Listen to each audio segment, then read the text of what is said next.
दोस्तों आज की वीडियो में हम शुरू करने वाले हैं लेसन नंबर 12 का न्यूमेरिकल। उसके न्यूमेरिकल का सलूशन करेंगे। तो देखिएगा, इस वीडियो को पूरे अंत तक देखिएगा और इस लेसन के जितने इसका जो थ्योरी है और जो न्यूमेरिकल्स है, इन सारे वीडियो को आप लोग देख लीजिएगा, क्योंकि ये जो लेसन है बहुत ही इंपॉर्टेंट है आपके एग्जाम की दृष्टि से, क्योंकि इससे 1 या 2 क्वेश्चन हर साल आपके पेपर में पूछे जाते हैं। तो चलिए शुरू करते हैं इसके न्यूमेरिकल्स को। तो देखिए पहला न्यूमेरिकल क्या कह रहा है। कह रहा है कि बंद कमरे में एक विद्युत पंखा चलाया जाता है, कमरे की वायु क्या होगी? ठंडी होती है, गर्म होती है, अपना तापमान बनाए रखती है या उपरोक्त में से कोई नहीं। तो देखिए पहला सवाल क्या कर रहा है कि जैसे एक कमरा है, ठीक है, और इस कमरे में एक पंखा चल रहा है, ठीक है, इस कमरे में एक पंखा चल रहा है। तो भाई पंखा चलेगा तो पूछ रहे इस कमरे की वायु क्या होगी? ठंडी होगी, गर्म होगी या अपनी ताप को बनाए रखेगी या उपरोक्त में से कोई नहीं। तो देखिए क्या होता है कि जब ये पंखा चलता है तो ये जो बाहर की वायु है वो क्या है? गर्म है। क्या है? ये सब गर्म है। और ये जब पंखा चलेगा तो इसको तो क्या करेगा? पंखा जब चलेगा तो क्या करेगा? इस रूम को ठंडा करेगा। मतलब भाई पंखा चलाते हैं गर्मियों में किस लिए? कि थोड़ी गर्मी कम लगे। लेकिन जो पड़े हैं उष्मा क्या होती है? उच्च से निम्न की तरफ चलती है। तो इसके बाहर क्या है? गर्म हवा है, तो ये चलेगी किधर? इसके निम्न की तरफ। तो ये क्या करेगी? इस रूम के जो वायु है उसको क्या कर देगी? गर्म कर देगी। क्या कर देगी? गर्म कर देगी। ठीक है, जैसे आप लोग गर्मियों के दिनों में देखे होंगे कि जो पंखा चलता है तो पंखा चलने के बावजूद भी क्या होता है? बहुत गर्मी होती है। ऐसे कहते हैं ना कि बहुत ही हीट फेंक रहा है, यानी बहुत ही हीट हवा दे रहा है। तो क्या होता है, वही बाहर की जो वायु होती है वो गर्म होती है, और जो पंखा चलता है तो जो गर्म वायु है वो निम्न। अब इधर जो है थोड़ा निम्न ताप होगा, निम्न उष्मा होगा। तो उष्मा क्या करेगी? उच्च उष्मा से निम्न की तरफ पड़ेगी। तो इधर की जो कमरे की वायु होगी वो क्या हो जाती है? गर्म हो जाती है। क्या हो जाती है? गर्म हो जाती है। तो पहले का ऑप्शन नंबर कौन सा मार देंगे आप? ऑप्शन नंबर बी, गर्म हो जाती है। ठीक है, आपका ऑप्शन नंबर ए क्या है? अरे सॉरी, बी क्या है? करेक्ट है। इतनी बात सबको समझ में आई है। चलिए दूसरा देखिए, ये ऑप्शनल था, पहला ऑप्शनल था। बस याद कर लीजिए कि जब कमरे में पंखा चलाते हैं तो कमरे का जो टेम्परेचर है वो, यानी जो वायु है वो गर्म हो जाती है। ऐसे ही फ्रिज की भी आती है कि फ्रिज को गर्म दरवाजा उसको खोल के या छोड़ दे तो कमरे का टेम्परेचर कैसा होगा? तो उसमें भी क्या हो जाता है? बढ़ जाता है। ठीक ना। चलिए दूसरा देखते हैं। दूसरा क्या कह रहा है? दूसरा कि बर्फ का कितना भाग बर्फ ही बना रहेगा? बर्फ का कितना भाग बर्फ ही बना रहेगा यदि -10 डिग्री सेल्सियस पर बर्फ तथा 60 डिग्री सेल्सियस पर पानी के समान द्रव्यमान को मिलाया जाए? बर्फ की विशिष्ट उष्मा 0.5 कैलोरी प्रति ग्राम लीजिए। यानी जो बर्फ की विशिष्ट उष्मा है, बर्फ की विशिष्ट उष्मा, उसे कितना लेना है? 0.5 कैलोरी प्रति ग्राम डिग्री सेल्सियस। यही है ना। ठीक, तो देखिए क्या कर रहा है। कह रहा है कि एक बर्फ है जिसका टेम्परेचर है -10 डिग्री सेल्सियस, और जल है, ठीक है, और क्या है? जल है जिसका टेम्परेचर कितना है? 60 डिग्री सेल्सियस। और कह रहा है कि बर्फ का कितना भाग बर्फ ही बना रहेगा? बर्फ ही बना रहेगा मतलब भाई 0 डिग्री सेल्सियस पे ही बर्फ ना रहेगा। मान लीजिए इस 0 डिग्री सेल्सियस पे इस जल और बर्फ को मिला दिए हैं, तो कह रहा है कि बर्फ का कितना भाग बर्फ ही बना रहेगा जब -10 डिग्री सेल्सियस का बर्फ है एक और 60 डिग्री सेल्सियस का जल है, दोनों का द्रव्यमान क्या है? समान है। तो कब तक कितना भाग उसका बर्फ ही बना रहेगा? तो निकाले तो भाई कितना पिघलेगा, और जितना पिघलेगा उसको 1 में से माइनस कर देंगे तो जो बचेगा वही बच जाएगा, क्या कि अभी बर्फ ही रहेगा। तो निकाल लेते हैं कितना पिघलेगा। तो चलिए देखिए, ये जो बर्फ है इसको 0 डिग्री सेल्सियस पे जाने के लिए, ठीक है, मान लीजिए जो जल है ये 0 डिग्री सेल्सियस पे आएगा। कि कब आएगा? कितनी उष्मा रिलीज करेगा? तो 0 डिग्री सेल्सियस पे आएगा। तो कैसे निकालेंगे? तो जल द्वारा दी गई उष्मा कितनी होगी भाई? दी गई उष्मा कितनी होगी? ms डेल्टा टी से ही निकाल लीजिए। m s का मान 1 और डेल्टा टी भाई 60 से 0 पे आ रहा है ना, तो 60 - 0 बराबर कितना हो जाएगा? 60 m। कितना हो जाएगा? 60 m। और ये जो क्या है? बर्फ है, इसको 0 डिग्री सेल्सियस जाने के लिए कितना उष्मा देना पड़ेगा? यानी बर्फ को या बर्फ द्वारा ली गई उष्मा लिख लेते हैं। बर्फ द्वारा ली गई उष्मा यानी इसको उष्मा देंगे तो ये उष्मा लेगा ना, तो ली गई उष्मा कितना होगा ms डेल्टा टी से, ms डेल्टा टी से कितना हो जाएगा m, s का मान कितना है इसका बर्फ की विशिष्ट उष्मा देखिए 0.5 अगुरे टी, 0 से 10 से 0 दिया जा रहा है मतलब 10, ठीक ना, कितना हो जाएगा 5m।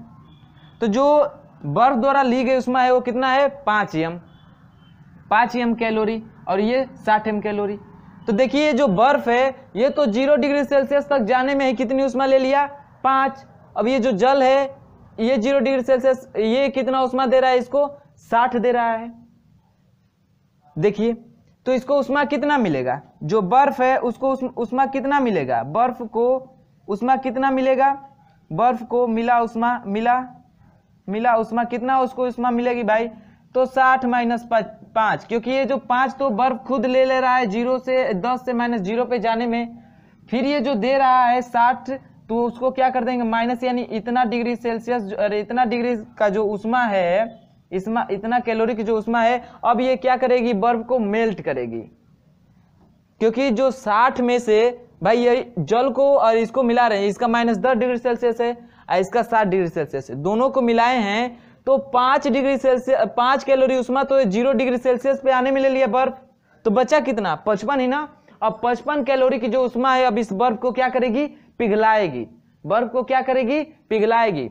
लेकिन जो बर्फ की गलन की गुप्त उष्मा होती है और गलन की जो उष्मा होती है पढ़े होंगे आप लोगों ने, ठीक है, इसको मिटा दे रहे हैं। बर्फ को पिघलने के लिए पूरी तरह पिघलने के लिए कितनी उष्मा चाहिए, बर्फ को पिघलने के लिए बर्फ को पिघलाने में लगी उष्मा भाई, पिघलाने में उष्मा कितनी उष्मा लगेगी, तो ml से निकालते हैं ना, तो m l की कितनी होती है, यानी बर्फ की गलन की गुप्त उष्मा कितनी होती है 80, यानी 80m, यानी इतनी कैलोरी उसको उष्मा चाहिए किसमें उसको पिघलाने में। लेकिन मिल कितना रहा है 55 डिग्री सेल्सियस इसको पिघला रहा है, ठीक ना, इतना ही क्या दे रहा है जल इसको पिघलाने के लिए दे रहा है, लेकिन चाहिए इसको इतना, तो निकाल लेते हैं कि भाई कितना इसका बचेगा, कितना भाग पिघलेगा, तो कितना भाग पिघलेगा, तो पिघला भाग निकाल लेते हैं। बर्फ का पिघला हुआ भाग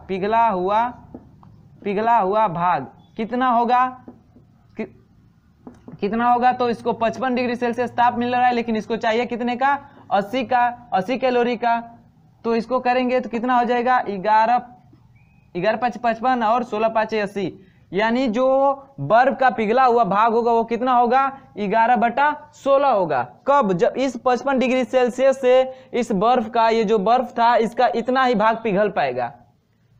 तो हम लोग पूछ रहे हैं कितना भाग बर्फ ही बना रहेगा, तो मान लेते हैं कि एक में से एक मानते हैं और उसमें से घटा दीजिए भाई 11/16, तो 16 का में 16 में से 11 गया 5/16, यानी इतना भाग अभी क्या होगा बर्फ ही बना रहेगा, बर्फ ही बना रहेगा, इतना जो भाग है वो क्या होगा अभी बर्फ ही बना रहेगा।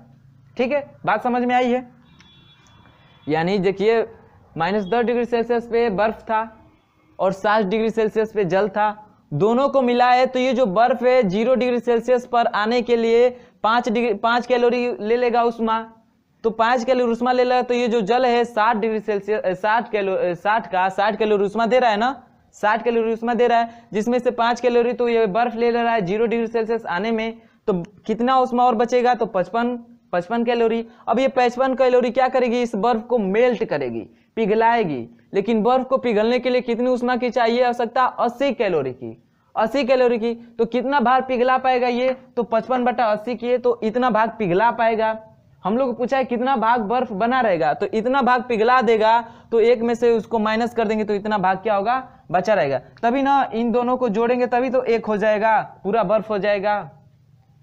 5/16 और 11/16 को जोड़ेंगे तो 16/16 यानी 1 हो जाएगा, वो पूरा बर्फ का निकल गया भाग 1, तो इतना भाग पिघल रहा है, तो टोटल में से 1 में से माइनस करेंगे तो कितना बचेगा बर्फ, तो वही निकल के आया कितना 5/16, यानी अभी 5/16 भाग क्या होगा बर्फ ही बना रहेगा और उसका 11/16 भाग क्या होगा पिघल जाएगा। कब? जब -10 डिग्री सेल्सियस ताप पे बर्फ रहेगा और उसको 7 डिग्री सेल्सियस ताप पे जल को मिलाएंगे एक ही द्रव्यमान के, तो उसका 11/16 भाग पिघल जाएगा, तो बचेगा कितना 5/16 भाग। तो हमसे पूछा क्या है बर्फ का कितना भाग बर्फ ही बना रहेगा, तो कितना भाग बचा है 5/16 ही भाग बचा है ना बर्फ बना रहेगा, और तो 11/16 तो पिघल जा रहा है, बच कितना रहे 5/16 भाग अभी बर्फ ही बच रहा है। तो ऑप्शन की बात कर ले तो कितना हो जाएगा दूसरे का ऑप्शन नंबर ए, दूसरे का ऑप्शन नंबर ए क्या हो जाएगा करेक्ट हो जाएगा, कितना 5/16 भाग क्या होगा अभी बर्फ ही बना रहेगा।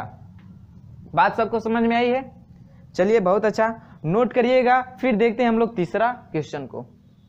चलिए देखते हैं तीसरा क्वेश्चन क्या कह रहा है, कह रहा है कि ऊष्मीय ऊर्जा निर्भर करती है, ऊष्मीय ऊर्जा निर्भर करती है वस्तुओं के द्रव्यमान पर, ताप वृद्धि या कमी पर, वस्तु के पदार्थ की प्रकृति पर, इन सभी पर। तो जो ऊष्मीय ऊर्जा होती है वो किस पे निर्भर करती है, तो भाई Q बराबर क्या होता है ms डेल्टा T होता है ना, यानी द्रव्यमान पे निर्भर करी रही है, ताप परिवर्तन पे निर्भर करी रही है और उसकी प्रकृति पे भी निर्भर कर रही है।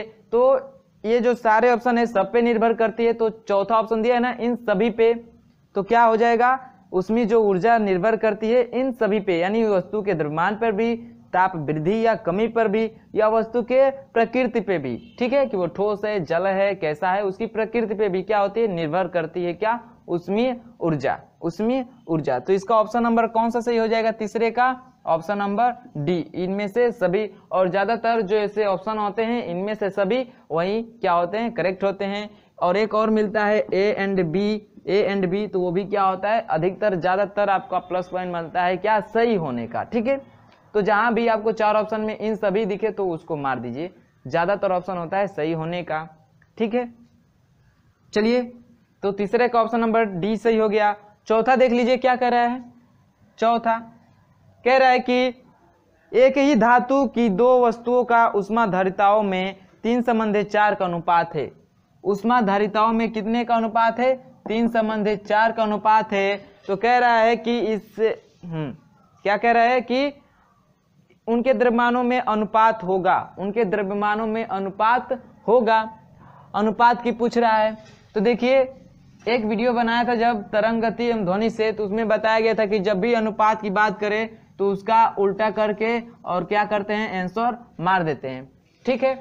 लेकिन ये जो अब उष्मा की बात आ रही है, उष्मा में वो तो ध्वनि और तरंगों में आती थी, और जब उष्मा में अनुपात दे तो सीधे अनुपात का अनुपात ही क्या होता है आंसर होता है, सीधे अनुपात का अनुपात, जो पूछे उसका सीधा एकदम सीधा अनुपात मिलाइए। तो देखिए इसमें का ऑप्शन कौन सा सही हो जाएगा, 3:4 दिया ना, तो 3:4 कौन सा ऑप्शन मिल रहा है ऑप्शन नंबर ए, वही क्या होगा आपका करेक्ट होगा, ठीक है। आप पूछ क्या रहा है द्रव्यमानों में अनुपात ना, तो उष्माधारिता बराबर क्या होता है निकाल भी लीजिए, उष्माधारिता बराबर क्या होता है, उष्माधारिता बराबर क्या होता है ms होता है, ms होता है।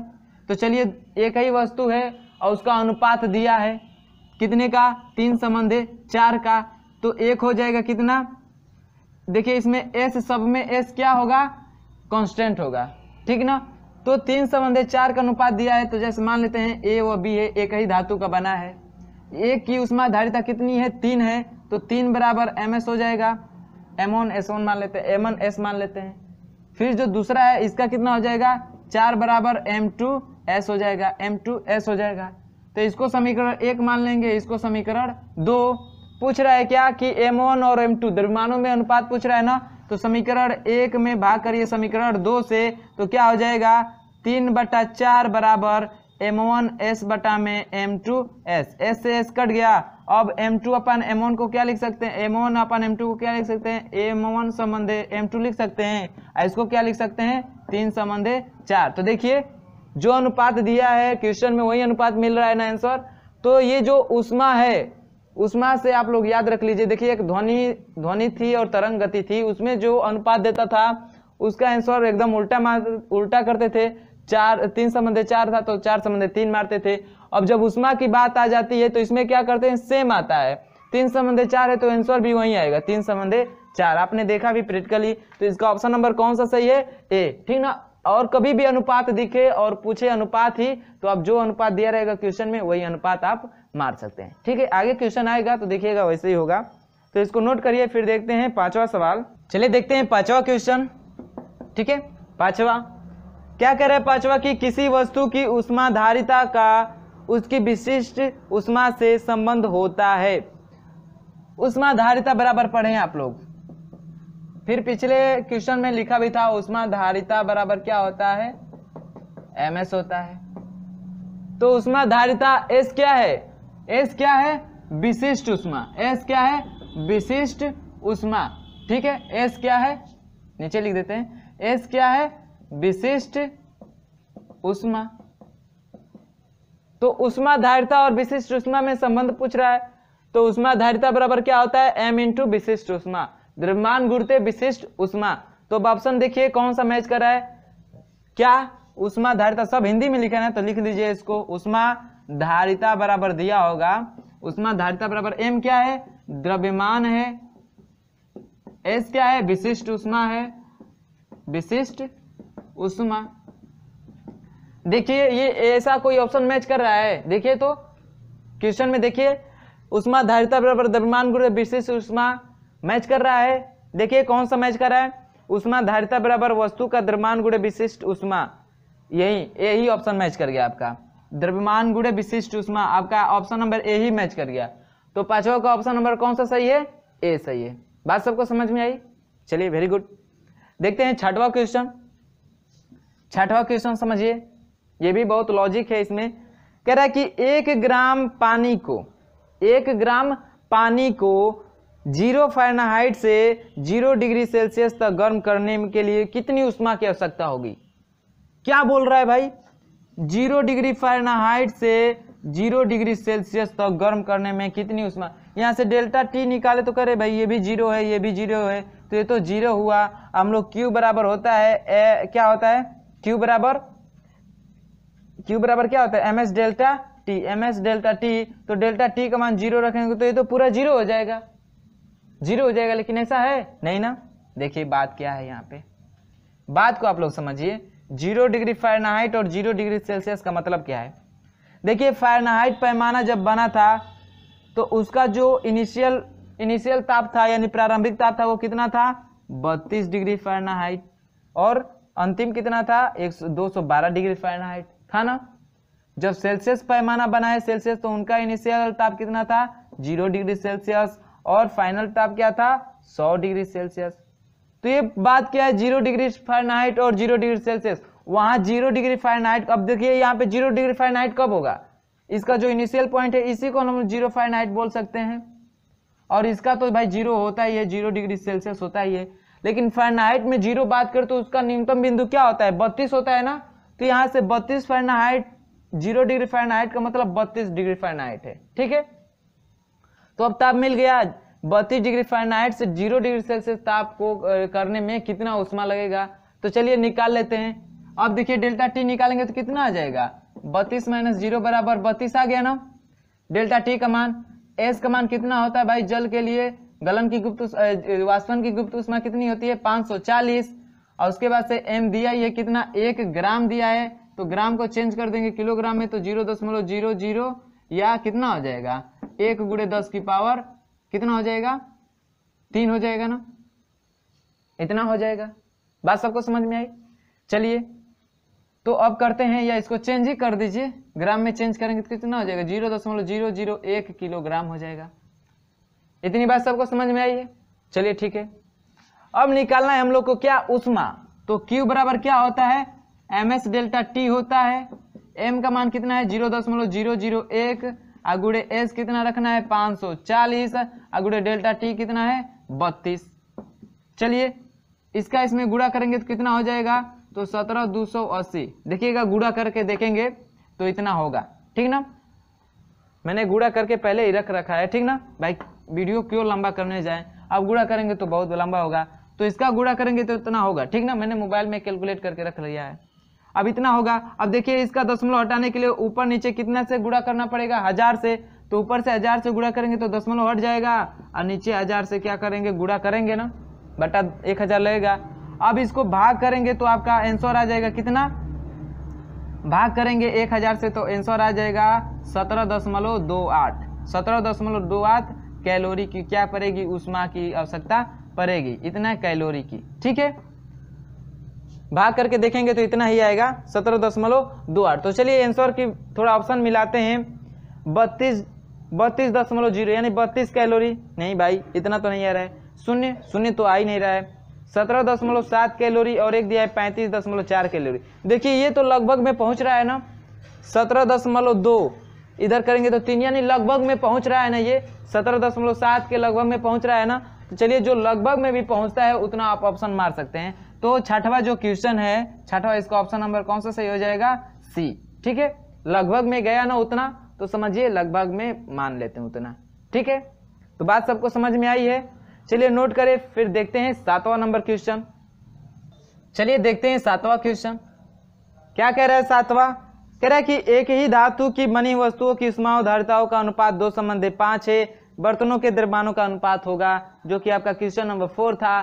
सेम मारिए वैसे ही 2.5 है, मारिए ऑप्शन 2.5 कौन सा है, ऑप्शन नंबर डी। 7वें का ऑप्शन नंबर डी क्या होगा, करेक्ट होगा। 2.5 दिया है, आंसर भी 2.5 होगा। ठीक है, जो अनुपात होता है वही अनुपात आपका उसके क्या होता है, द्रव्यमानों में होता है। ठीक है, ऊष्माधारिताओं का अनुपात जो दिया रहता है वही क्या होता है, उसके द्रव्यमानों का अनुपात होता है। इतना क्लियर है। चलिए सुनिएगा 9वां सवाल। ठीक है, 7 हो गया, सॉरी 8वां सवाल सुनिएगा क्या कह रहा है। कह रहा है कि 200 ग्राम जल को 20 डिग्री सेल्सियस से 40 डिग्री सेल्सियस तक गर्म करने के लिए ऊष्मा चाहिए। कितनी ऊष्मा चाहिए, तो देखिए m का मान दिया है कितना, 200 ग्राम दिया है। m बराबर कितना दिया है, 200 ग्राम। और उसके बाद से पहला ताप कितना दिया है, यानी उसको 20 डिग्री सेल्सियस से कितना कर रहे हैं, 40 डिग्री सेल्सियस। तो डेल्टा टी कितना हो जाएगा, 40 - 20 करेंगे ना तो कितना हो जाएगा, 20 डिग्री सेल्सियस। पूछ रहा है उष्मा, तो Q बराबर क्या होता है, ms डेल्टा टी होता है। ms डेल्टा टी, m का मान कितना है 200 गुणे s का मान 1, डेल्टा टी का मान कितना 20, गुणा करेंगे तो कितना हो जाएगा 4000। कितना हो जाएगा 4000। देखिए ऑप्शन दिया इतना 4000 नहीं दिया है, तो भाई अब इसको चेंज कर लेते हैं। इसको लिख सकते हैं 4000 को लिख सकते हैं, 400 दिया है 4000 नहीं दिया है, तो इस 4000 को लिख सकते हैं 4 गुणे 10⁻³ कैलोरी, क्योंकि इस 3 को लिख सकते हैं ना 10⁻³ 10⁻³ का मतलब 1000, 1000 से 4 में गुणा करते तो 4000 हो जाएगा ना। तो अब ऑप्शन देखिए कौन सा सही हो जाएगा, ऑप्शन नंबर बी। जो आपका ऑप्शन नंबर बी क्या है, वो क्या है, करेक्ट हो जाएगा। मैच कर रहा है कितना, 4 गुणे 10⁻³ कैलोरी। इतनी बात समझ में आई। इसको नोट करिएगा। देखते हैं 9वां सवाल। ठीक है, इसको नोट करिए। चलिए देखते हैं 9वां क्या कह रहा है। 9वां सवाल कह रहा है कि धातु के 100 ग्राम के गोले को भाप में रखकर 100 डिग्री सेल्सियस तक क्या किया जाता है, गर्म किया जाता है। तत्पश्चात इसको 50 ग्राम के एक कैलोरी मापिए जिसका द्रव्यमान 50 ग्राम है और उसकी विशिष्ट ऊष्मा 0.1 कैलोरी ग्राम है, कैलोरी प्रति ग्राम डिग्री सेल्सियस है, में रखा जाता है। उसके बाद से कह रहा है कि 30 डिग्री सेल्सियस ताप वाले 20 ग्राम जल में डाल दिया जाता है। इससे मिश्रण का ताप 33.5 हो जाता है। धातु की विशिष्ट ऊष्मा क्या होगी। बात को समझिएगा। मान लेते हैं यही एक धातु है, इसका द्रव्यमान इसको 100 डिग्री सेल्सियस तक क्या किया जा रहा है, गर्म किया जा रहा है। फिर इसका द्रव्यमान दिया है, हाँ 100 ग्राम का ही है। इसका मास दिया है कितना, 100 ग्राम का। ठीक है, इसका द्रव्यमान दिया कि 100 ग्राम का है और इसको 100 डिग्री सेल्सियस तक गर्म किया जा रहा है। फिर इसको गर्म करने के बाद एक क्या है, ऊष्मा मापी है, उसमें क्या किया जा रहा है, इसको डाल दिया जा रहा है। तो ये जो ऊष्मा मापी है इसका द्रव्यमान दिया है 50 ग्राम और इसकी विशिष्ट ऊष्मा दिया है S बराबर दिया है इसकी 0.1। ठीक है, इसकी दिया है, इस कैलोरी मापी की दिया है।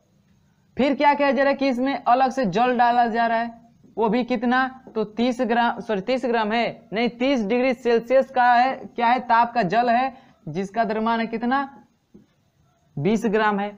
अब इसको डाला जा रहा है इसमें ही।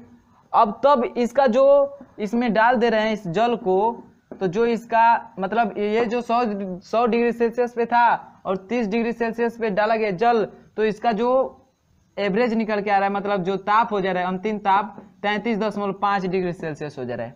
यही नहीं कर रहा है, 33.5 डिग्री सेल्सियस हो जा रहा है। तो कह रहा है कि धातु की विशिष्ट ऊष्मा होगी, यानी इसकी जो विशिष्ट ऊष्मा है उसको क्या कर रहा है, पूछ रहा है।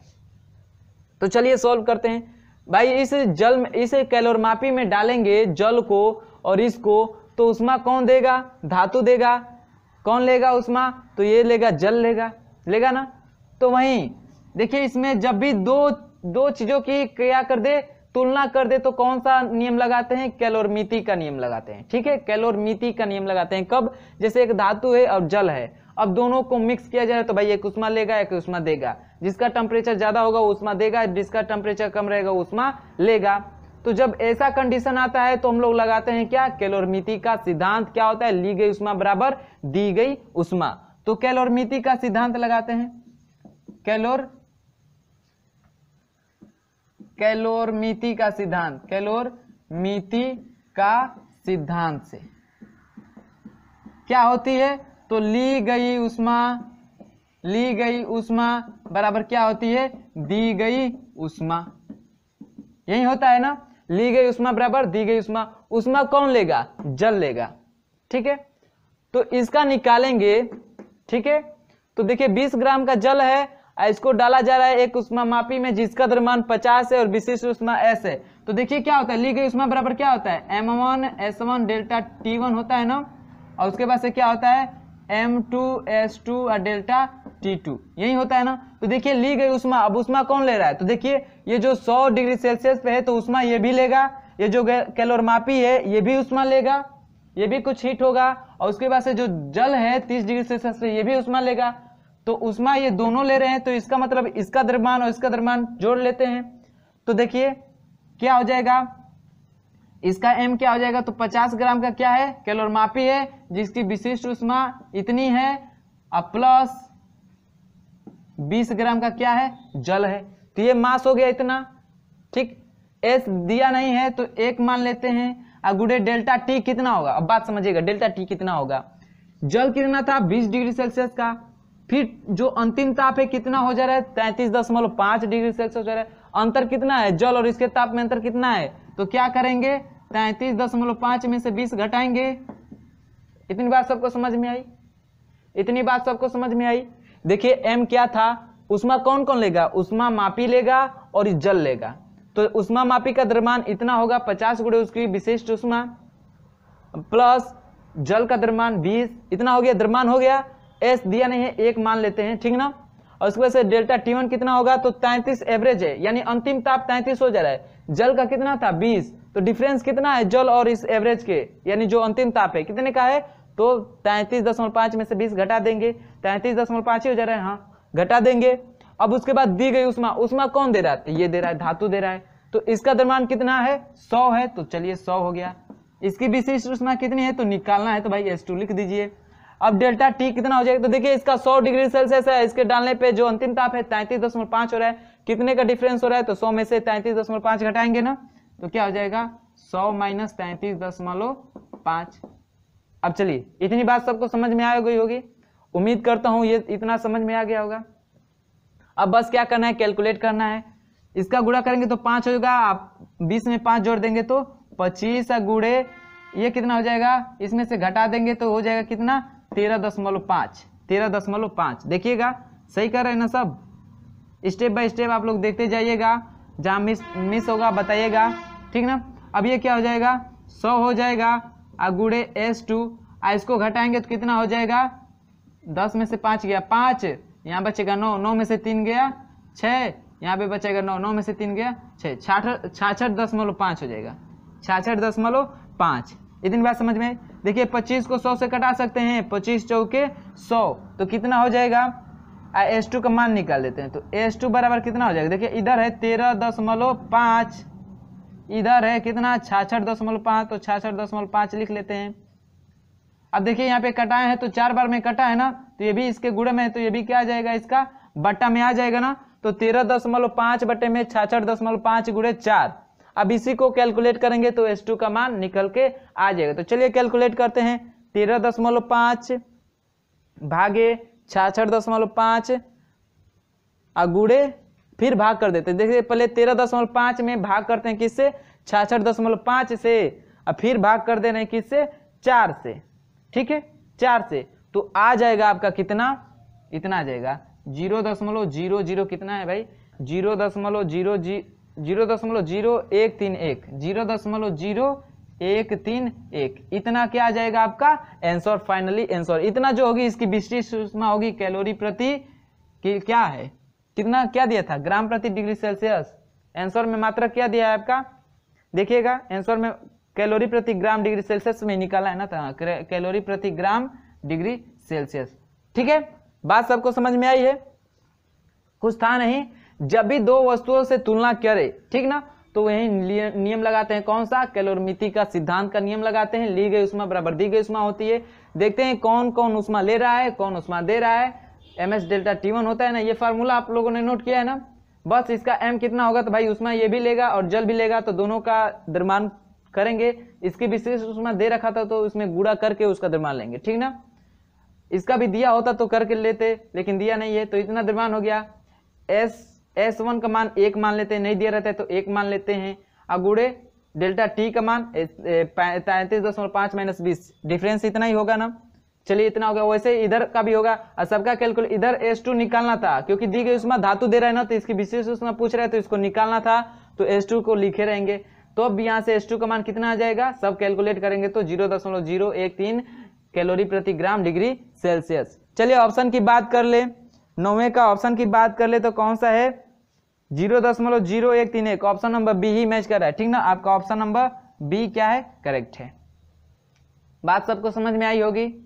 चलिए इस क्वेश्चन को नोट करिएगा, इसका सोल्यूशन नोट करिएगा। फिर हम लोग देखते हैं 10वां क्वेश्चन को। चलिए देखते हैं 10वां सवाल। ठीक है, 10वां सवाल क्या कह रहा है, तो कह रहा है कि एक बर्तन में 40 डिग्री सेल्सियस ताप पर 0.07 किलोग्राम जल भरा है।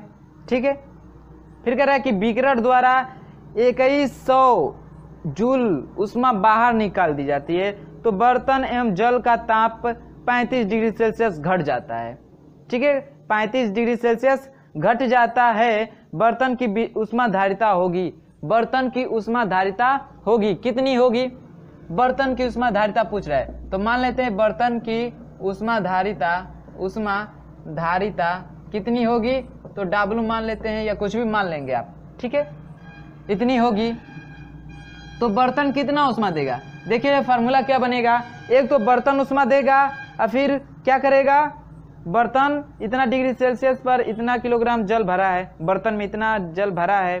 ठीक है, कह बीकरर द्वारा इतना निकाल दिया जा रहा है, तो उसका जो ताप है इतना हो जा रहा है। ठीक है, उसका जो ताप है इतना किलोग्राम का हो जा रहा है। तो देखिए बात क्या है, यहाँ पे ये भी उष्मा दे रहा है, तो देखिए इसमें वही लगेगा नियम कैलोरीमिति का ही, क्योंकि जो उष्मा देगा और निकल रहा है, ठीक है, इतना उष्मा दे रहा है फिर इतना बीकरर द्वारा निकल जा रहा है, तो जो दी गई उष्मा होगी ना, दी गई उष्मा बराबर हो गया होगा क्या, बीकरर द्वारा बाहर निकली हुई उष्मा, बाहर निकाली गई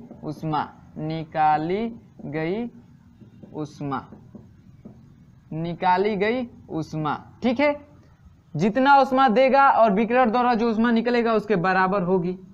इतनी बात तो क्लियर है, इतनी बात तो क्या है, क्लियर है ना। तो चलिए देखिए, कह रहा है कि अब देखिए निकालते हैं बर्तन द्वारा कितना उष्मा लिया जाएगा, फिर जल द्वारा कितना उष्मा लिया जाएगा, और फिर निकालते हैं अब तब इसको बीकरर द्वारा बाहर निकाले गई उष्मा के बराबर कर देते हैं। ठीक ना, तो देखिए जो बर्तन है, ये जो दी गई उष्मा होगी क्या निकलेगी, तो बर्तन द्वारा दी गई उष्मा, बर्तन द्वारा दी गई उष्मा प्लस बर्तन द्वारा दी गई उष्मा, अब जल भी देगा उष्मा ना, तो इसका भी उष्मा जोड़ेंगे ना, तो प्लस जल द्वारा दी गई उष्मा बराबर होगा क्या, बीकरर द्वारा बाहर निकाली गई उष्मा। इतनी बात सबको समझ में आई है। तो बर्तन द्वारा उष्मा कितनी जा रही है, तो बर्तन द्वारा कितना जाएगा भाई, ms डेल्टा T ही जाएगा, प्लस जल द्वारा उष्मा कितनी दी जाएगी, तो वो भी ms डेल्टा T दी जाएगी। अब बराबर बीकरर द्वारा कितना निकल रहा है, तो 2100 निकल ही रहा है। अब देखिए हम लोग बर्तन की उष्मा धारिता W माने, और W बराबर क्या होता है ms, तो ms की जगह पे W लिख सकते हैं। उष्मा धारिता ज्ञात करनी तो ms की जगह पे W लिख सकते हैं। बर्तन द्वारा दी गई उष्मा तो ms बराबर W लिख सकते हैं उष्मा धारिता। अगुड़े डेल्टा T कितना हो जाएगा, देखिए 35 कितना हो जाएगा ताप, उसका अंत में ताप कितना हो जा रहा है 35 डिग्री सेल्सियस हो रहा है ना, और शुरू में कितना है उसका बर्तन का 40 डिग्री सेल्सियस ताप है, कितना है 40 डिग्री सेल्सियस ताप। तो यहाँ पे डेल्टा टी क्या हो जाएगा, तो 40 - 35 हो जाएगा। चलिए इतना समझ में आया तो बहुत अच्छा है। अब प्लस, अब ये निकालिए क्या, तो ms डेल्टा टी जल द्वारा, तो जल का द्रव्यमान कितना है, जल का द्रव्यमान दिया है, जल का द्रव्यमान क्वेश्चन पढ़िए, हाँ 0.07 किग्रा जल भरा है, जल का दिया है ना कितना 0.07 किलोग्राम। एस कितना होगा जल का, तो 4.2 गुणे इसका मान रख रहे हैं 4.2 गुणे 10 की पावर 3, ठीक है। और उसके बाद से टी इसका भी कितना हो जाएगा, टी इसका कितना हो जाएगा, तो जल का ताप इसका भी दिया है ना उतना ही 40 डिग्री सेल्सियस ताप पर इतना किलोग्राम जल है, बर्तन में भी इतना, बर्तन का भी ताप दिया है वही, ठीक है। तो कितना हो जाएगा, कितना हो जाएगा इसका ताप, इसका भी 40 - 35 हो जाएगा, इसका भी कितना हो जाएगा 40 - 35, यही इक्वल होगा कितना के, बाहर निकली गई उष्मा के। अब इसी को कैलकुलेट करके W का मान निकाल लेते हैं। तो चलिए देखिए क्या हो जाएगा, अब 40 में से 35 घटेगा 5, और 5 से W में गुणा होगा तो 5W प्लस, अब देखिए ये बचा है 0.07 और गुणे, यहाँ से भी 5 होगा, 5 से इसमें गुणा करेंगे तो 5 दूना 10, 5 × 20 = 21 हो जाएगा, गुणे 10 की पावर 3 बराबर 2100 हो जाएगा। इतनी बात समझ में आई है। चलिए अब इसका इसमें गुणा करेंगे तो कितना हो जाएगा 5W प्लस इसका गुणा करिए तो 7 एकम में 7 और 7 दूना 14, दशमलव कितने स्थान पे 2 स्थान पे, और गुणे 10 की पावर 3, 10 की पावर 3 को लिख सकते हैं 1000 बराबर 2100। इतनी बात समझ में। अब देखिए इसमें गुणा करें तो 2 स्थान दशमलव 1000 से गुणा करेंगे तो दशमलव यहाँ पे आ जाएगा, ये यानी ये 2 0 तो इसको गायब कर देंगे, इस दशमलव को गायब कर देंगे, बचेगा 10, 10 से गुणा करेंगे तो कितना हो जाएगा 5W प्लस 14 70 हो जाएगा, बराबर कितना हो जाएगा 2100। चलिए आगे देख लेते हैं। तब 5W बराबर कितना हो जाएगा 2100 माइनस 14 70, ये प्लस में तो इधर आएगा तो माइनस में हो जाएगा। तब W बराबर कितना हो जाएगा, तो घटा दीजिए 0 हो जाएगा, यहाँ पे 10 में से 7 गया 3, यहाँ पे बचा कितना 0 बचा ना, तो फिर अब 0 अब भाग नहीं घटा नहीं पाएंगे तो 10 होगा, 10 में से 4 गया 6, अब यहाँ पे 1 बचेगा, 1 में से गया 0, अब बट्टा कितना हो जाएगा 5, घटा के देख लीजिएगा इतना आएगा, ठीक ना। तब W बराबर कितना हो जाएगा, तो कटा दीजिए 5 एकम में 5, 5 दूना 10 और 5 छक्का 30, W का मान कितना आ जाएगा 126, 126, ठीक है 126। तो ऑप्शन की बात कर ले 126, और उसका मात्रक क्या होता है, मात्रक क्या होता है उसमें धारिता का, तो जूल प्रति डिग्री सेल्सियस। चलिए तो ऑप्शन की बात कर ले तो कौन मैच कर रहा है 126, 126 10वें का 126 जूल प्रति डिग्री सेल्सियस। ऑप्शन नंबर कौन सा मैच कर रहा है, option number A, option number A क्या है वही ना है, हाँ 126 जूल प्रति डिग्री सेल्सियस, यानी जो आपका 10वां क्वेश्चन है उसका ऑप्शन नंबर ए क्या होगा, करेक्ट होगा। बात सबको समझ में आई होगी। बर्तन की उष्मा धारिता पूछ रहा है तो उसको W मान लें, W बराबर क्या होता है उष्मा धारिता बराबर ms होता है। इतनी बात सबको क्लियर है। अब देखिए इसमें उष्मा विकिरण द्वारा निकाल दी जा रही है और जो हो रहा है बर्तन और जल द्वारा उष्मा दी जा रही है, तो भाई दी जा रही है और निकली जा रही है, इसका मतलब कैलोरीमिति का सिद्धांत लगाएंगे, ली गई उष्मा बराबर दी गई उष्मा। उष्मा कौन कौन देगा भाई, तो बर्तन उष्मा देगा प्लस जल उष्मा देगा। तो बर्तन कितना उष्मा देगा ms डेल्टा टी, जल भी ms डेल्टा टी, या बाहर कितना निकल रहा है 2100। ms को ही लिखते हैं ना उष्मा धारिता, तो बर्तन की उष्मा धारिता W माने थे हम लोग ms बराबर, तो लिख सकते हैं डेल्टा टी क्या होगा, तो 40 डिग्री दे रहे हैं, अंत में 35 हो जा रहा है तो 40 - 35, वैसे ही प्लस जल का द्रव्यमान इतना है, डेल्टा टी वही आयस का मान यहाँ पे इतना रखना है इसका, ठीक ना, और उसके बाद से डेल्टा टी वही हुआ बराबर 2100। ऐसी को कैलकुलेट करके W का मान निकालेंगे तो कितना आ जाएगा 126, कुछ था नहीं, ठीक ना। सेम ऐसे ही अगला सवाल भी है, 11वां जो सवाल है सेम ऐसे ही है, तो इसको नोट करिए, फिर 11वां को देखते हैं उसको भी सॉल्व करते हैं, सेम इसी पे है 11वां सवाल भी, ठीक ना। तो चलिए इसे नोट करिए। तो चलिए देख लेते हैं 11 नंबर क्वेश्चन को भी, क्या कह रहा है ये, कह रहा है कि 50 ग्राम जल तुल्यांक को उष्मा मापी में 40 डिग्री सेल्सियस पर 150 ग्राम जल भरा है। विकिरण द्वारा 0.8 किलो कैलोरी ऊष्मा बाहर निकाल दी जाती है। देखिए इसमें सेम पीछे वाला क्वेश्चन है ना, विकिरण द्वारा इतना क्या हो रही है, बाहर निकाल दे रही है। जल का ताप होगा, अब टी का मान पूछ रहा है, जल का ताप होगा यानी जो उसका अंतिम ताप हो कितना हो जा रहा है, जैसे उसमें 35 हो जा रहा था ना, इसमें पूछ रहा है कितना होगा। तो चलिए वहीं दी गई उष्मा बराबर दी गई उष्मा बराबर ली गई उष्मा, किसका यह सिद्धांत है, कैलोरीमिति का। दी गई उष्मा बराबर ली गई उष्मा, ठीक है। तो भाई उष्मा कितना दिया जाएगा, तो कैलोरीमिति है कितने का, 50 ग्राम का। कैलोरीमिति है कितने का, 50 ग्राम का, प्लस कितना जल डाला जा रहा है, 150 ग्राम। ms होता है ना, ms डेल्टा टी, ठीक। s का मान 1 गुणे डेल्टा टी कितना होगा भाई, तो उसका ताप कितना है, 40 डिग्री सेल्सियस। आप पूछ रहे हैं डेल्टा टी का मान, तो भाई वो तो पता नहीं है, तो अब वो कितना होगा ये नहीं मालूम है, तो 40 माइनस टी में से क्या करें, 40 में से टी को घटा दें, कितना डेल्टा टी होगा वो निकल के आ जाएगा। उसके बाद से कितनी उष्मा ली जा रही है, तो 0.8 किलो कैलोरी ली जा रही है, किलो कैलोरी ली जा रही है। तो इसको कैलोरी में चेंज कर देंगे तो क्या हो जाएगा, 1000 से गुणा करेंगे तो कितना हो जाएगा, 800। तो यानी कितना हो गया, ये हो गया 200 गुणे 1 गुणे 40 माइनस टी बराबर कितना हो गया, 800 बराबर कितना हो गया, 800। यहाँ से इसका गुणा करेंगे तो इतना होगा 800। चलिए यहाँ से 2 जीरो से 2 जीरो कैंसिल, 4 से ये 4 बार में कटेगा ना, 2 से 4 बार में कटेगा, 8 हो गया। तो बचेगा कितना, 40 माइनस टी बराबर कितना, 4।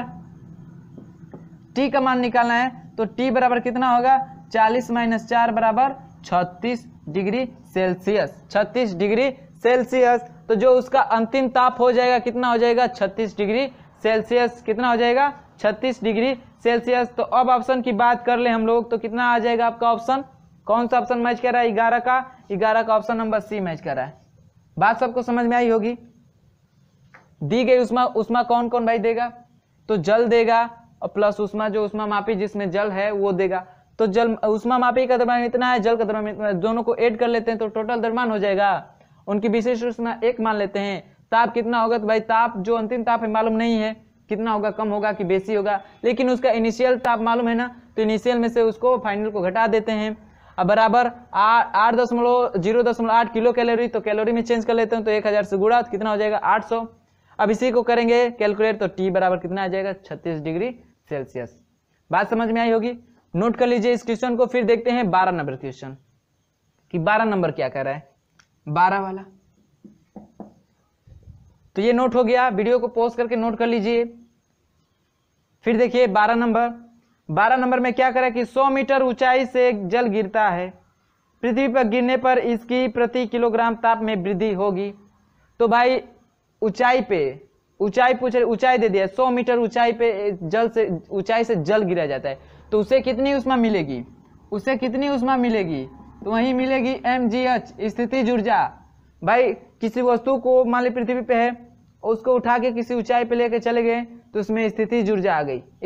स्थितिज ऊर्जा की परिभाषा क्या है कि किसी भी वस्तु के स्थिति, आकार एवं आकृति में उसके परिवर्तन कर देने से उसमें क्या हो जाती है, स्थितिज ऊर्जा आ जाती है। या फिर कहते हैं कि यदि कोई वस्तु है तो उसको उसके इनिशियल पॉइंट यानी जहां से वो यहाँ तक आई है, मान लें कोई मानक पॉइंट होगा, वहां तक ले जाने में जितना कार्य करना पड़ता है वहीं उसमें क्या होती है, स्थितिज ऊर्जा होती है। तो भाई h ऊंचाई पे ले गए हैं, h ऊंचाई की बात कर रहे हैं 100 मीटर की, तो 100 मीटर से फिर पृथ्वी तल पे आएगा तो उसमें कितनी उष्मा होगी, तो mgh जो स्थितिज ऊर्जा, यानी उसको 100 मीटर तक ऊंचाई जो है वहां तक, यानी मान लीजिए जल गिर रहा है ना नीचे, तो समझिए वहां से 100 मीटर यानी समझिए यहाँ पे, तो यहाँ तक ले गए तो उसमें स्थितिज ऊर्जा कितनी हो गई, mgh, और वहीं जो गिरेगी उष्मा देगी उतना ही उष्मा mgh के बराबर। तो m का मान तो दिया नहीं तो m रख लेते हैं, g का मान आपको रखना है, क्वेश्चन में दिया है कितना कि 10 मीटर पर सेकेंड रखिए, तो g का मान 10 गुणे h कितना है 100, तो कितना हो जाएगा 1000 m। इतना होगा क्या, उष्मा किससे मिलेगा, उस जल द्वारा जो ऊंचाई से गिराया जा रहा है। इतनी बात क्लियर है। कह रहा है कि इससे प्रति किलोग्राम में ताप में वृद्धि होगी। डेल्टा टी का मान पूछ रहा है ना, डेल्टा टी का मान पूछ रहा है, इतनी बात क्लियर है। तो ये तो हुआ क्या, इतनी ऊंचाई से गिर रहा है तो आंतरिक ऊर्जा हुई, उस जल में इतनी ऊर्जा है तो उसे कितनी ऊष्मा क्या होगी, प्राप्त होगी, उसमें ऊर्जा कितना मिलेगा तो उसको निकाल लेते हैं। उसमें ऊर्जा तो वो होगा ms डेल्टा टी, यानी Q बराबर होता है ना ms डेल्टा टी। देखिए S का भी मान दिया है, क्वेश्चन में आपको दिया है कि 4200 रखिए, तो कितना होगा m गुणे 4200 गुणे डेल्टा टी का मान ज्ञात ही करना है। यही जो उसमें ऊर्जा होगा इतना होगा ना, यही ना दे रहा है, तो बराबर कर लीजिए कितना के 1000 m के बराबर कर लीजिए इसी को। उसमें ऊर्जा बराबर ms डेल्टा टी, यानी ये यही प्राप्त होगा ना, इस जल द्वारा यही प्राप्त होगा, तो इसके बराबर कर लेते हैं।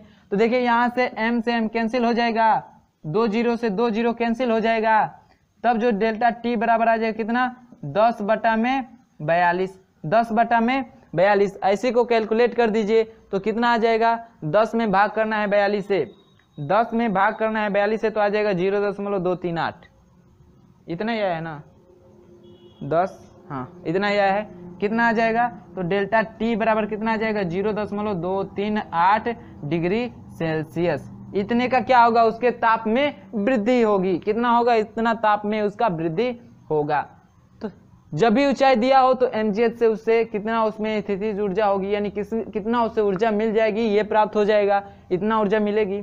तो Q बराबर क्या होता है ms डेल्टा टी होता है, तो भाई उतना ही ऊर्जा मिल रहा है ना, उसमें ऊर्जा यानी जो उससे मिल रहा है इतना मिल रहा है। 1000 m बराबर ms डेल्टा टी, यहाँ से m से कट जाएगा, s का मान दिया था रखने के लिए, यहाँ से डेल्टा टी का मान आसानी से आप ज्ञात कर सकते हैं। तो नोट करिएगा 12 को। फिर देखते हैं अगला सवाल 13 नंबर, ठीक है, नोट करिए इन दोनों को। तो चलिए देखते हैं 13 नंबर क्वेश्चन क्या कह रहा है कि यदि किसी धातु का द्रव्यमान 100 ग्राम है तथा विशिष्ट ऊष्मा 0.11 किलो कैलोरी प्रति ग्राम डिग्री सेल्सियस हो तो ऊष्मा धारिता होगी। ऊष्मा धारिता बराबर क्या होता है, ऊष्मा धारिता बराबर क्या होता है ms, ऊष्मा धारिता बराबर क्या होता है m इंटू s। m क्या है, द्रव्यमान है, m क्या है, द्रव्यमान है, s क्या है, विशिष्ट ऊष्मा है, विशिष्ट ऊष्मा है, यही होता है ना। तो सबका मान दिया है तो क्या नहीं निकल जाएगा, ऊष्मा धारिता, ऊष्मा धारिता बराबर क्या हो जाएगा, m का मान दिया है 100 और विशिष्ट ऊष्मा दिया है 0.11, तो करेंगे तो क्या आ जाएगा 11 ही आएगा ना, जूल प्रति डिग्री सेल्सियस, जूल प्रति डिग्री सेल्सियस।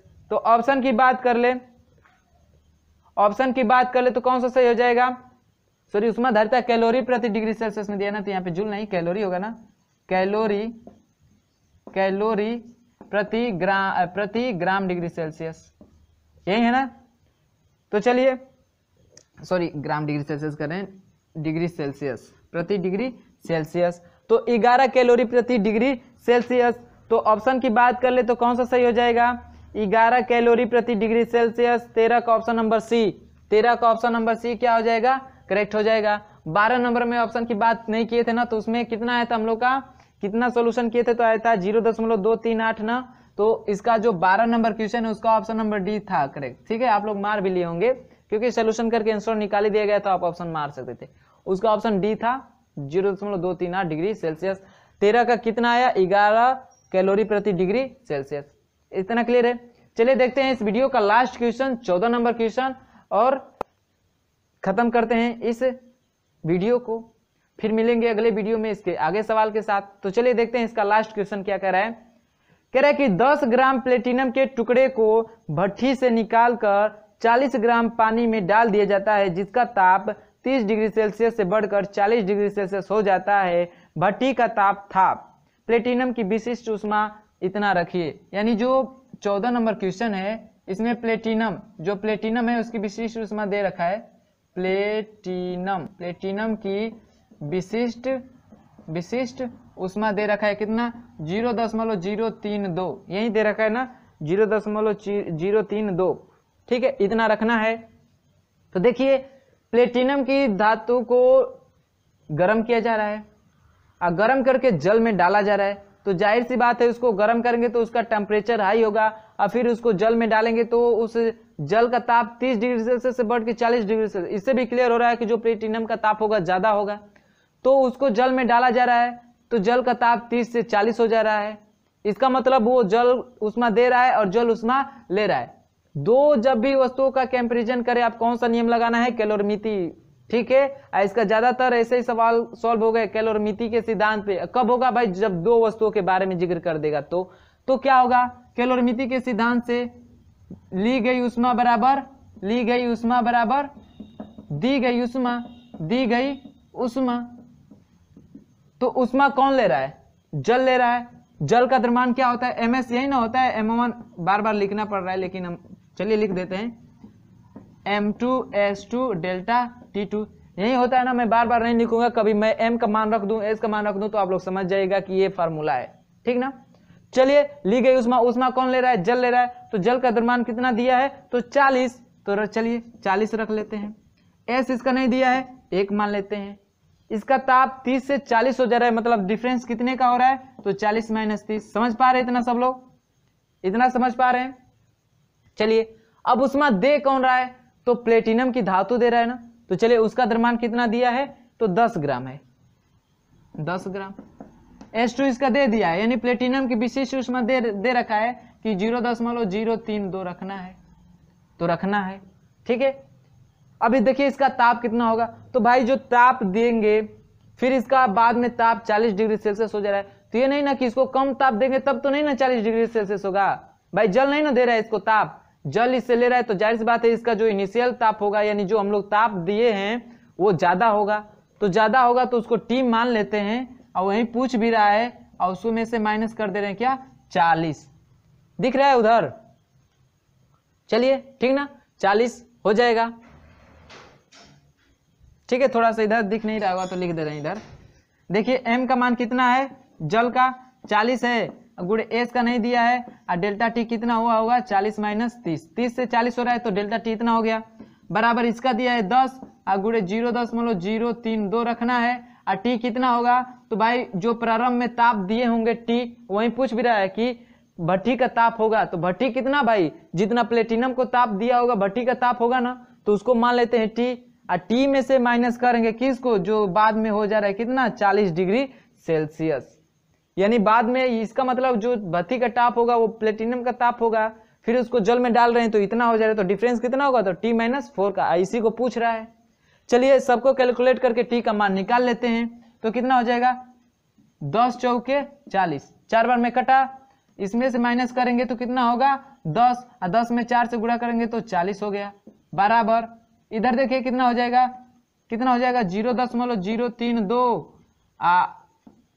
T - 40। इसका गुणा करेंगे तो हो जाएगा 40 बराबर, इसका इसमें गुणा करेंगे ना तो 0.032 T, माइनस इसका गुणा करेंगे तो देखिए अब ये 0 है तो दशमलव यहाँ पे लेकर चला जाएगा। पहले गुणा कर लेते हैं। 4 तिया 12, अरे सॉरी 4 दूना 8, हासिल कुछ नहीं लगेगा, 4 दूना 8 और 4 तिया 12, एक 0 बढ़ जाएगा। दशमलव कितने स्थान पर? 1 2 3 स्थान पर, 1 2 3 दशमलव यहाँ पे आ जाएगा। तो बाद में दशमलव 0 लिखिए चाहे ना लिखिए, बात वही हुई। चलिए तो हो गया 1.28। T का मान निकालना है, T का मान निकालना है तो क्या हो जाएगा? T बराबर रखेंगे तो कितना हो जाएगा? ये इधर आएगा तो प्लस में होगा, तो 40 प्लस 1.28, अब बट्टा में जो इसका है वो लगेगा ना 0.032। इतनी बात सबको समझ में आई है? ठीक है, क्योंकि भाई T का निकालना तो इसको भेजेंगे इधर तो जुड़ जाएगा, और जुड़ जाएगा, ये गुणा में है तो आके बट्टा में लग जाएगा ना। चलिए इसको सोल्यूशन कर देंगे। ठीक है, यहाँ से इधर ला के सोल्यूशन कर रहे हैं, इस वाले पोर्शन को उठा के इधर से ला के सोल्यूशन कर रहे हैं यहाँ से। ठीक ना, यहाँ तक नोट करिएगा, फिर उसके बाद से यहाँ से नोट करिएगा। ठीक है, तब देखिए इसको जोड़ेंगे तो कितना हो जाएगा? 41.28, अब बट्टा में 0.032। देखिए नीचे 3 स्थान पे दशमलव है, ऊपर 2 स्थान पे दशमलव है, घटाएंगे तो अरे कटाएंगे दशमलव को तो ऊपर हो जाएगा इतना, 1 0 बढ़ जाएगा, क्योंकि 1000 से गुणा करेंगे 1000 से ऊपर नीचे गए तो नीचे तो दशमलव खत्म हो जाएगा ना, लेकिन ऊपर 1 0 बचेगा, 2 स्थान तक करेगा 1 0 बचेगा तो वहीं लिख दिया गया है। ठीक ना, तो 21 28 0 अब बटा में 32, इसी को आप कटा देंगे तो आपका आंसर आ जाएगा। चलिए डिवाइड करिए, 4100 यही कितना 41,280 में भाग करिए 32 से। चलिए भाग करिए, 41 41,280 बटा में कितना 32। चलिए भाग करिए, तो भाग करेंगे तो आपका आ जाएगा 1290।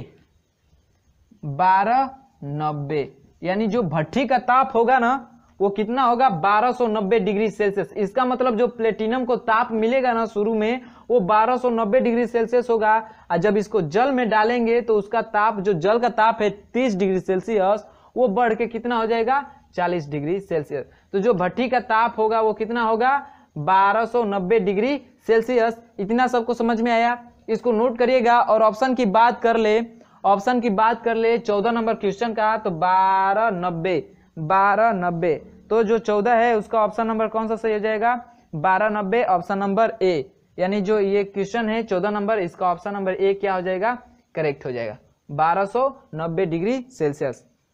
तो बात सबको समझ में आई। बस कैलोरीमिति का सिद्धांत आप लोग ध्यान रखिएगा। कब कैलोरीमिति का सिद्धांत लगाएंगे जब दो वस्तुओं के बारे में तुलना कर देगा, तब एक उष्मा लेगा और एक उष्मा देगा। तो चलिए नोट करिए, और वीडियो अच्छा लगा होगा तो वीडियो को लाइक करिए, ज्यादा पसंद आएगा तो वीडियो को शेयर करिए, और जो लोग चैनल पे नए हैं वो चैनल को सब्सक्राइब कर ले, और साथ ही बेल आइकन को प्रेस करके ऑल नोटिफिकेशन का ऑप्शन ऑन कर ले। इससे क्या होगा कि आप हमारे साथ जुड़ जाएंगे, और जब भी हम लोग यूट्यूब पे वीडियो अपलोड करेंगे, कैसी भी वीडियो नई जो भी यानी कुछ भी करेंगे तो उसके नोटिफिकेशन आपको तुरंत मिल जाएंगे। तो चलिए इस वीडियो में बस इतना ही, अगले वीडियो में मिलते हैं क्वेश्चन नंबर 15 के साथ। तब तक के लिए धन्यवाद।